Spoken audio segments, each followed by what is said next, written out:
Corey was laughing. This proves we really are beekeepers.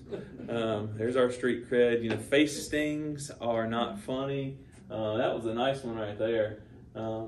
Corey took one on the inside of the nose this year. She is tough. So she said, "I can't believe you're going to show that picture." Of course I am. You know. So let's talk about our mite treatments, mite options we currently have. Apiguard is a thiamol gel, and that's what we used this season. And I was told that Apiguard is harsh on bees, and boy did I live it. I cannot, if I never have to go through this again, which I probably will, it's very effective, but your bees just get decimated. I mean, just strong colonies. And the standard dose is like 50 grams, and we were giving them 30 grams. The reason being is if it's over 90 degrees, it's very harsh on the bees. We treat August 1st. August 1st is the calendar bee year. That's when it starts. So Apiguard is tough, but it's effective, and I thought I'd rather lose. We lost 10% of our colonies just due to Apiguard. I'd rather lose 10% in August than I would 30 or 40% over winter. Got to make business decisions. It's not fun. Formic acid is very effective, but now y'all are at a little higher elevation, so this is where your experienced folks would be lending better advice than I would, okay? But where we live, it's too hot to use Formic Pro in August. We almost have to wait till like November. Well, by November, all of our winter bees are made. The damage is done. We needed to treat in August. So for me, in my outfit, Formic's not an option. So Apivar is the strips that, and the active ingredient there is amitraz, and that has been the old standby for 16 years. 16-ish. And there is some, it's some opinions and some studies showing that the mites are growing resistant to amitraz. And so the answer is, do we dose them more? Well, that's not legal through the USDA and powers that be, and I don't want to project about a company and then get a lawsuit, but it's my estimation that amitraz won't be here 10 years from now, more likely 5. If it continues to show the lack of effectiveness, people aren't going to use it. The market isn't going to demand it. So like the commercial outfit guys aren't going to risk a $4 million business on a product that may or may not work. Their money's where their mouth is. I'm not going to risk my small business on it either. But I really like how easy it is to drop in the strips, and I really liked how it worked the last couple of years, and it's really nice to use on small nukes because Apiguard is not something you want to use on a small nuke in August. So for me right now, it's still an option for our nukes, but the question is, like, how effective is it? Oxalic acid I touched on earlier. It is fantastic to use when there is no brood in the hive, which is that cold snap in winter. There have been multiple studies done about how effective is it the rest of the year, if I should use it every 5 days. If there's brood in the hive, it's practically ineffective. The University of Georgia did a study. They had to use it every other day for 9 treatments to just see the mite levels go from climbing to leveling out, not declining. Like oxalic acid, the reason being is mites hang out underneath the capped brood. So then what's our option? If we can't use Formic, Apiguard take a beating, Apivar is going out, and oxalic is really not effective to winter.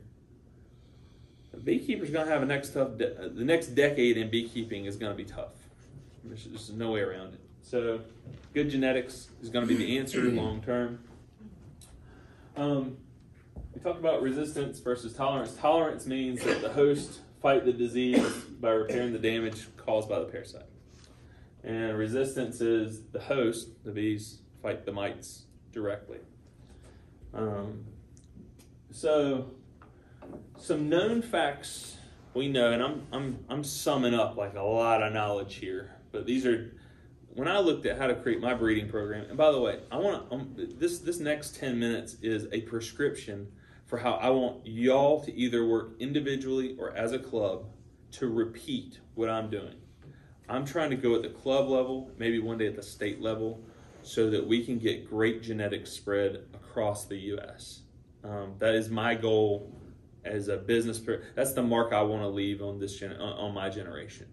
So for those of you who maybe only keep 2 or 5 or 10 colonies, if you could band together with other people in your bee club, and what a better place. A lot of people like show up at the bee club and nobody says hello and nobody talks to each other. And like, you leave here and now don't see each other till next month.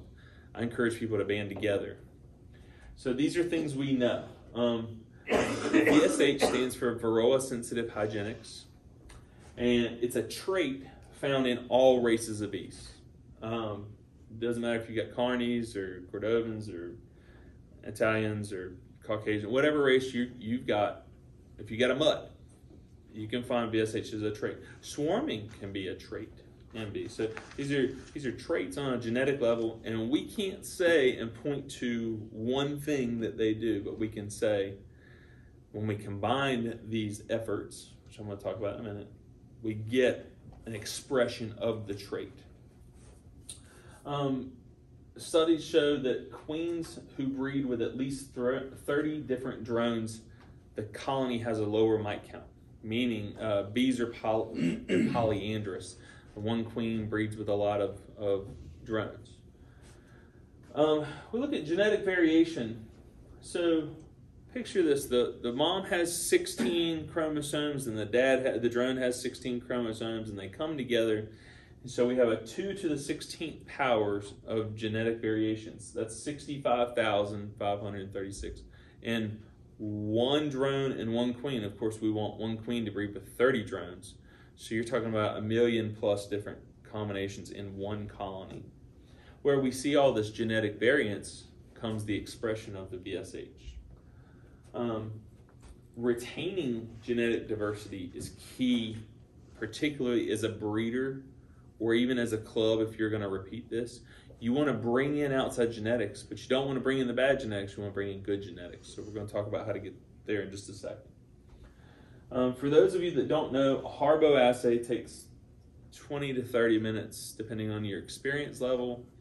I would encourage you just to YouTube a Harbo assay, but the long and short is I like to get a 3-power reading glasses, and you're literally sitting down with a pair of tweezers, and you're pulling out purple-eyed stage larvae, and you're looking for a sample of 100. And there are reproductive and non-reproductive mites, and YouTube will teach you what they look like. And you look in the cell, and you look on the pupae. And I can do them in about 20 minutes.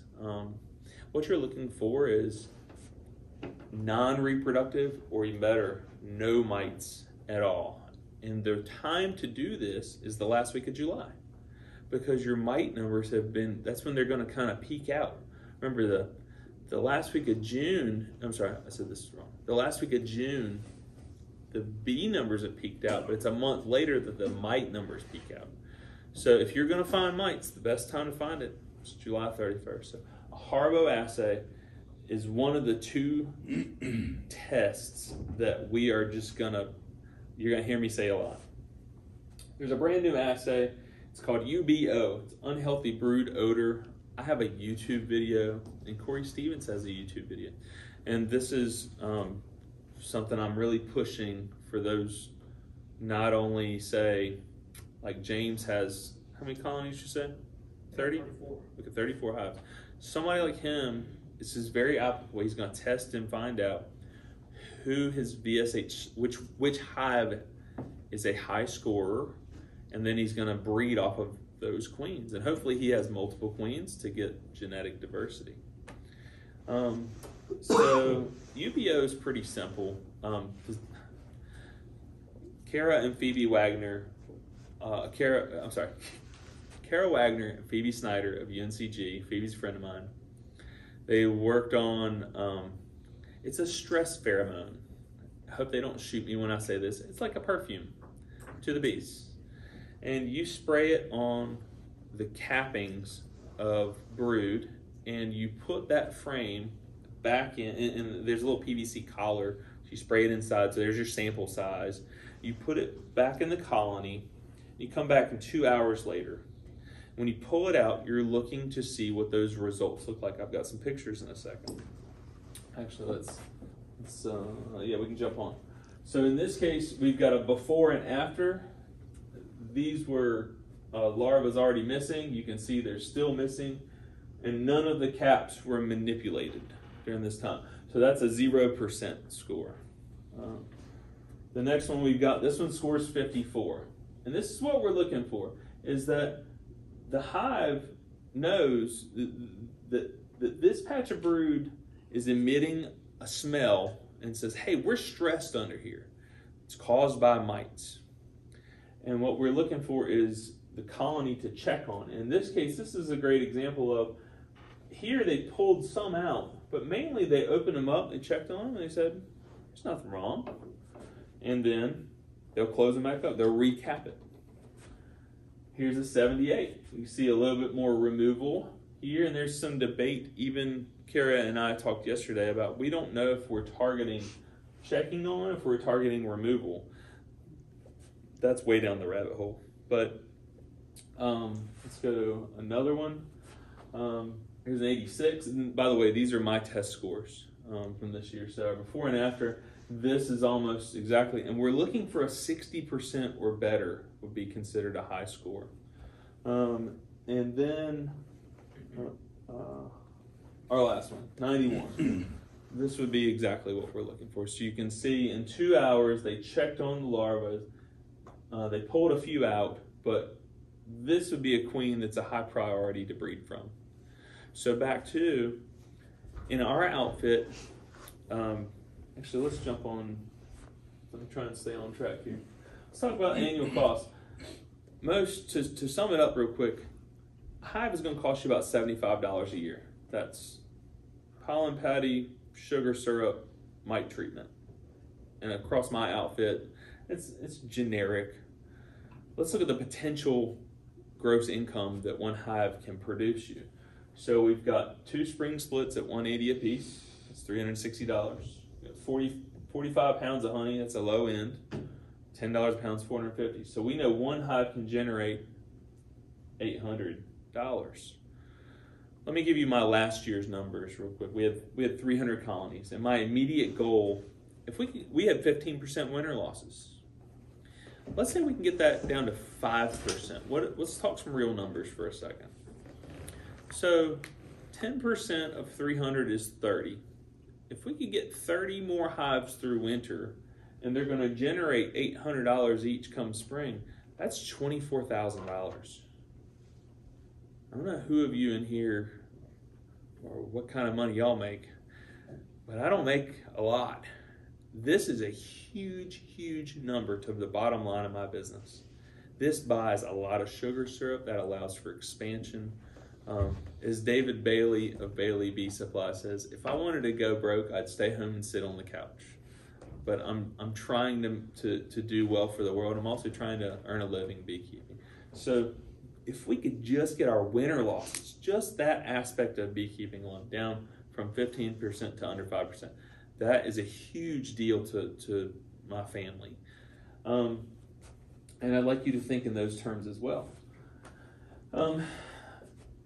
Let's talk about our queen breeder selection process. So this year we were going to come into winter with 500 colonies. How do you sort through 500 colonies to find your breeders? What's the quick criteria?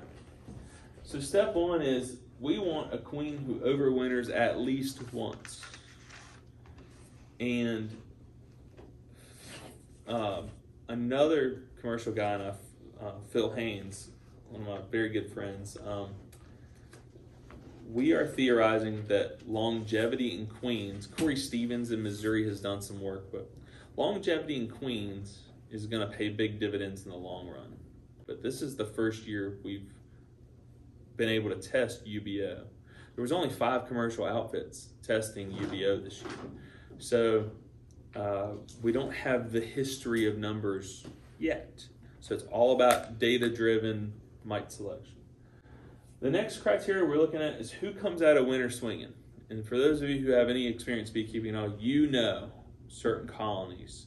You can take a split or two out of them and they just bounce back ahead of the other colonies. You know who your powerhouse is. So we're looking to identify who comes out of winter swinging. That queen has a fully developed everything, pheromones, sperm count. She's laying a great pattern. This is all kind of B101 stuff. But if you've been through one winter, you'll see this. Even if this is your first winter, you'll see this shortly. Why don't we consider honey production as a good selection criteria? Because we're all different. If I ask y'all 10 of y'all a question, I get 11 answers. Local flora and fauna. Who had a family member die? Who had overtime at a job? Who forgot to go check on their bees? That's Kai. We don't use honey production. But one thing we do is when it comes time to do UBO tests, if they didn't swarm, if they have a low tendency to swarm, all those forager bees stay home, and boy, do they make some honey. My 91% colony that I showed you just now, this is a deep box of honey, and it holds about 80 pounds, a deep box, and it holds 80 pounds of honey. I had that one colony made 4 complete deep boxes with a single brood chamber management and 3 more frames in the 5th box. That's over 300 pounds of honey from one colony. So if we can, I mentioned swarming's a trait. If they don't swarm, if she sticks around, remember, we treat them all the same. Some of them inadvertently are swarmy. And some of them that stick around, and they also have high springtime. By the way, UBO is a springtime test. Harbo is a late summer test. If they have a high UBO score in the spring, now we've really narrowed. So let's picture. We got 500 come out of winter. Maybe 100 of those are really swinging. And then, let's say 30 swarm. So we got 70 to test. We quickly went from 500 to we know which 70 to test. Of the 70 that test, we might only get 10.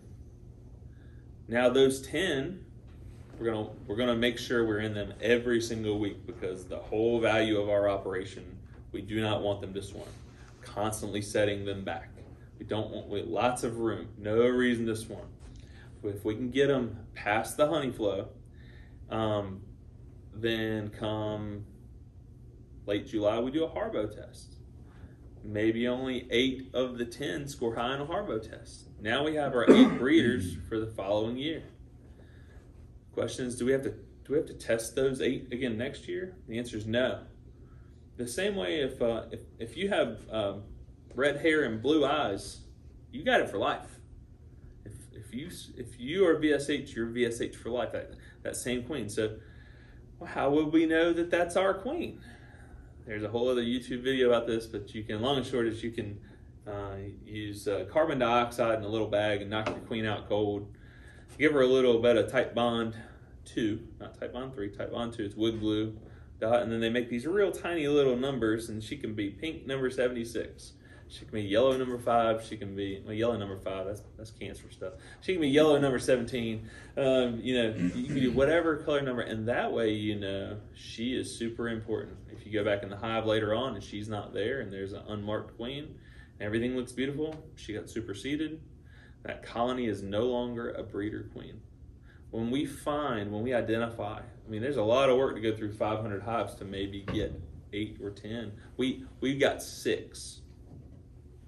So we want to take very special care of them. Let's talk about how to make great queens. This applies to myself as a queen breeder. This applies to you if you are just starting out. There's a couple of cornerstones that make great queens. Earlier we talked about, let's start with royal jelly. Cell builders need an abundance of nurse bees, a pollen patty, and thin syrup.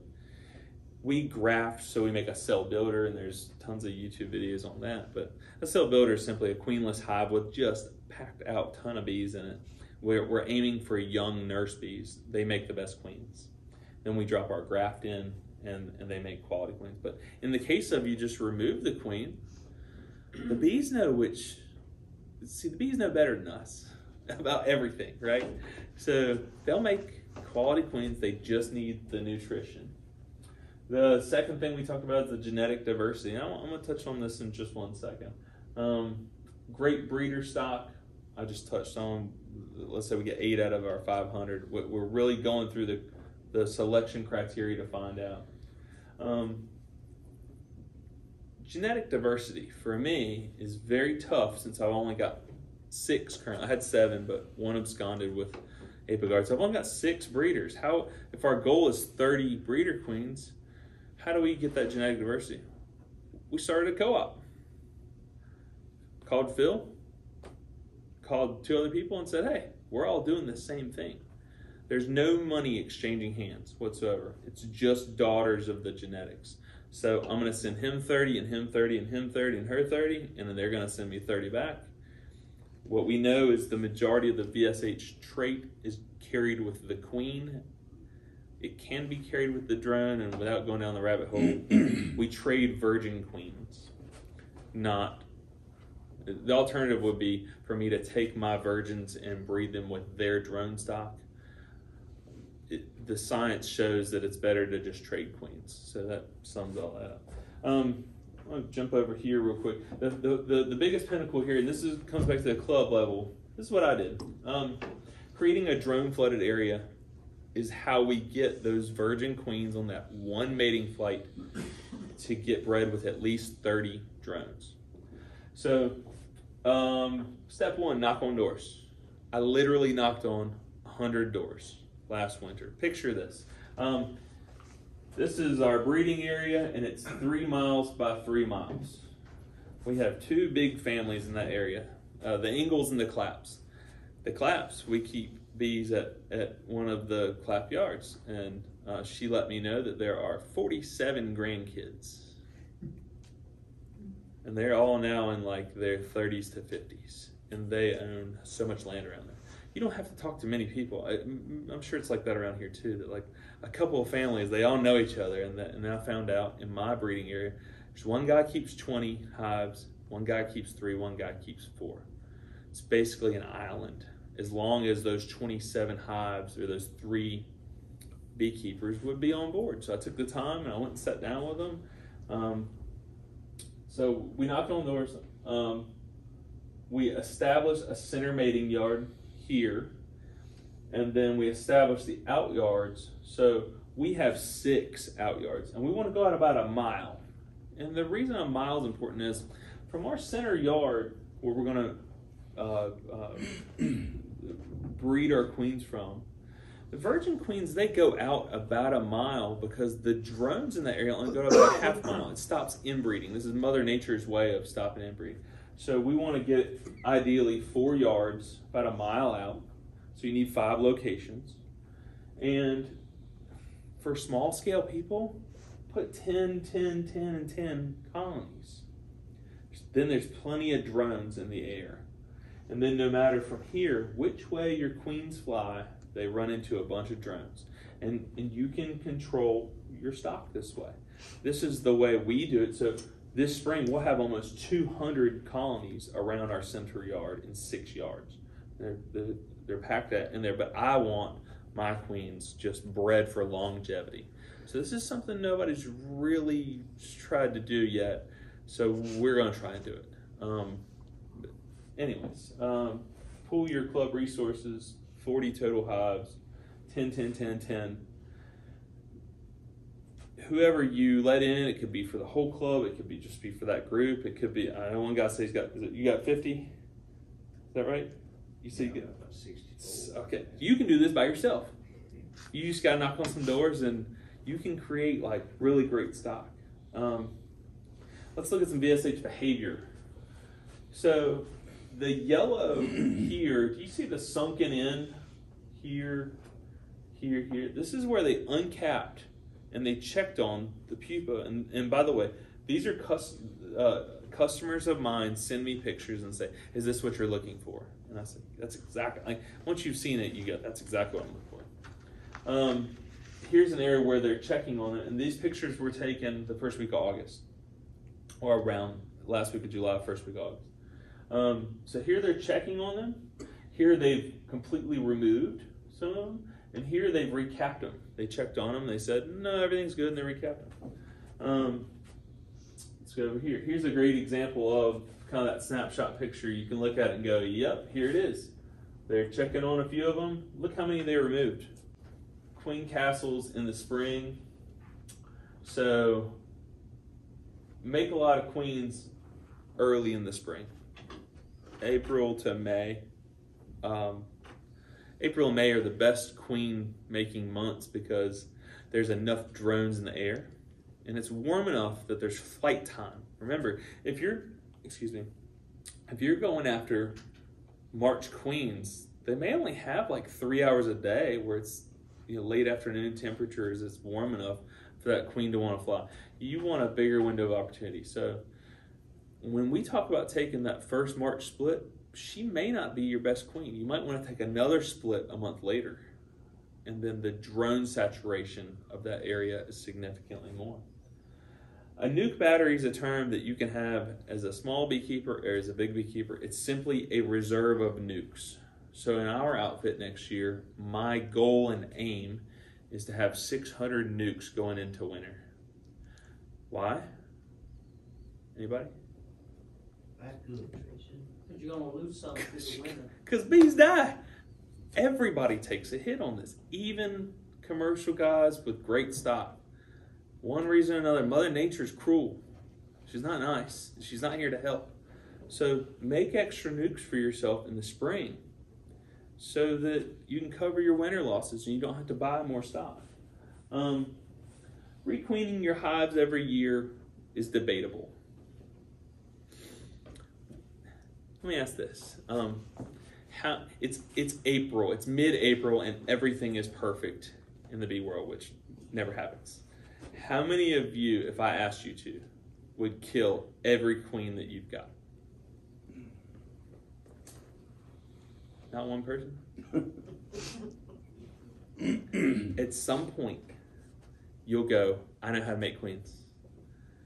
If I've got to go through and there's a problem. So this year for my outfit, we're getting rid of every queen I've got shy of the breeders. We're mixing in the diversity from our little co-op, and I'm requeening every hive.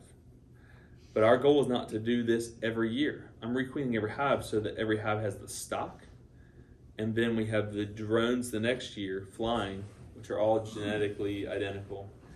And this gives us a bigger pool of VSH selection. Remember, the bigger the pool, the more genetic diversity. So this is like a 5-year plan for us.